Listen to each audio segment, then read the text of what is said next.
नमस्ते प्रणाम। बीपीएससी अभ्यर्थियों के मामले को लेकर प्रशांत किशोर गांधी मैदान में गांधी मूर्ति के नीचे आमरण अनशन पे बैठ गए हैं। उन्होंने सरकार को 48 घंटे का अल्टीमेटम देते हुए कहा था, अगर 2 जनवरी की शाम तक समाधान नहीं निकला तो खुद धरना पे बैठ जाएंगे। प्रशांत किशोर कहते हैं कि ये अनशन बिहार की अहंकारी सरकार के खिलाफ है, जिसके नेता सीएम नीतीश कुमार ने छात्रों से मिलना भी उचित नहीं समझा है। अधिकारियों ने छात्रों को पीटा है। हमारे जैसे लोगों के लिए केवल एक ही रास्ता है, इसलिए मैं अनिश्चितकालीन भूख हड़ताल कर रहा हूं। बता दें कि बीपीएससी की 17वीं संयुक्त प्रतियोगी परीक्षा 13 दिसंबर को हुई थी। परीक्षा में गड़बड़ी का आरोप लगाते हुए अभ्यर्थी इसे दोबारा कराने की मांग कर रहे हैं। प्रशांत किशोर के धरने पर बैठने से एक बार फिर बीपीएससी अभ्यर्थियों का आंदोलन तेज हो सकता है। अभ्यर्थियों को प्रशांत किशोर, तेजस्वी प्रसाद यादव, पप्पू यादव जैसे नेताओं के साथ ही देश के जाने माने टीचर खान सर का भी समर्थन मिल रहा है। बीते 2 हफ्ते से भी अधिक समय से अभ्यर्थियों का धरना जारी है। आमरण अनशन पे बैठे प्रशांत किशोर की 5 मांगे हैं। पहली मांग, उनका कहना है कि 17वीं बीपीएससी परीक्षा में हुई अनियमितता और भ्रष्टाचार की उच्च स्तरीय जांच हो और परीक्षा दोबारा कराई जाए। दूसरी मांग, 2015 में किए गए वादे के तहत 18 से 35 साल के हर बेरोजगार युवा को भत्ता दिया जाए। प्रशांत किशोर की तीसरी मांग है कि पिछले 10 साल में प्रतियोगी परीक्षाओं में हुई अनियमितता और पेपर लीक की जांच व दोषियों पर की गई कार्रवाई पे श्वेत पत्र जारी किया जाए। चौथी मांग, लोकतंत्र की जननी बिहार को लाठी तंत्र बनाने वाले दोषी अधिकारियों पे कार्रवाई की जाए। प्रशांत किशोर की 5वीं मांग है, बिहार की सरकारी नौकरियों में बिहार के युवाओं की कम से कम 2/3 हिस्सेदारी सुनिश्चित करने के लिए डोमिसाइल नीति लागू किया जाए। पूर्णिया सांसद पप्पू यादव भी लगातार बीपीएससी अभ्यर्थियों के समर्थन में आवाज बुलंद कर रहे हैं। इस बीच शुक्रवार यानी 3 जनवरी को बिहार बंद का ऐलान हो गया है। बिहार बंद छात्र युवा शक्ति के बैनर तले होगा। इसमें पप्पू यादव भी पटना में रहेंगे। बिहार बंद के दौरान राज्य से गुजरने वाले नेशनल हाईवे, स्टेट हाईवे और ट्रेनों को रोकने की भी बात कही गई है। बीपीएससी 17वीं पीटी परीक्षा 13 दिसंबर को हुई थी, जिसके बाद से ही बीपीएससी अभ्यर्थियों ने परीक्षा में गड़बड़ी का आरोप लगाते हुए परीक्षा रद्द करने की मांग कर रहे हैं। उनका कहना था कि बापू सेंटर पे हुई परीक्षा का पेपर दिन में ही लीक हो गया था।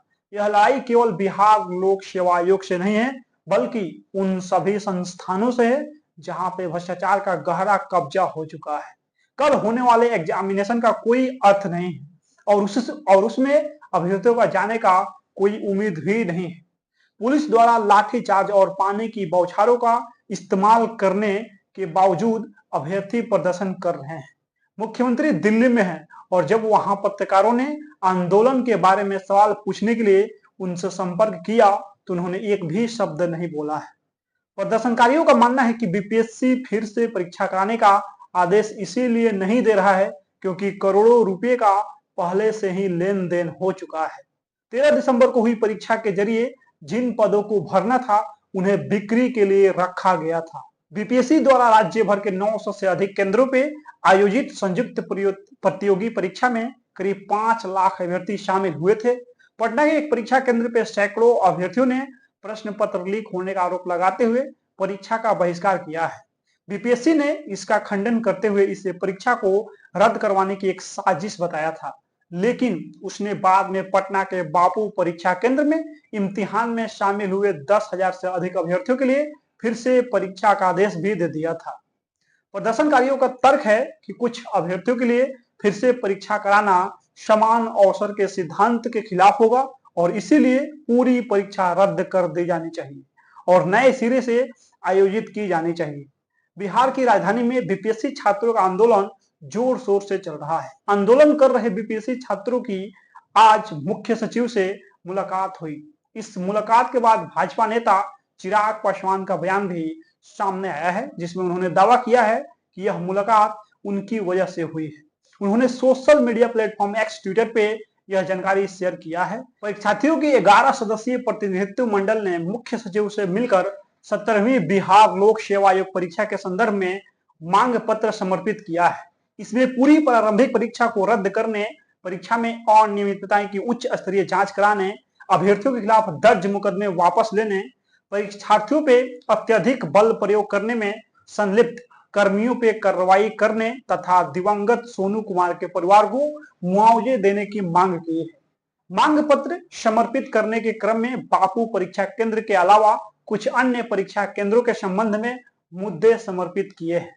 सभी बिंदुओं पर गहराई से चर्चा करने के उपरांत प्रतिनिधिमंडल को आश्वासन दिया गया है कि उनके द्वारा समर्पित मांग पत्र पे विधि सम्मत कार्रवाई की जाएगी।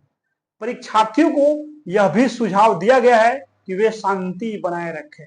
बाकी इस वीडियो में आप लोग अपना प्रतिक्रिया दे दीजिए। मिलते हैं अगला वीडियो में। बहुत बहुत धन्यवाद।